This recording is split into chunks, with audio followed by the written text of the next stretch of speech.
আজ জাতীয় গ্রন্থাগার দিবস।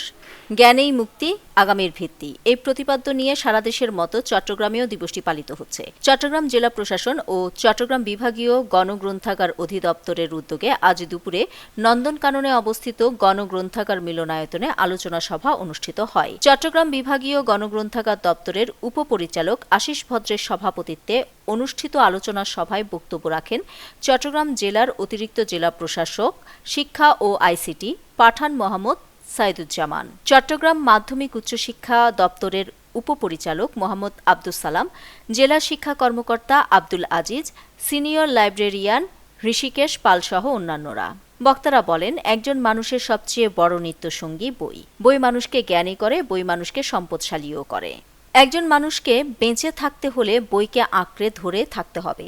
বই মানুষকে উন্নতির শিখরে নিয়ে যায়। তাই আমাদেরকে বইয়ের মধ্যে আবদ্ধ থাকা উচিত। বই কিনে কেউ কখনো দেউলিয়া হয়নি।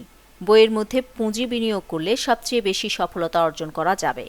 এর আগে গ্রন্থাগার ভবন থেকে শিক্ষার্থীদের উপস্থিতিতে র্যালি বের হয়।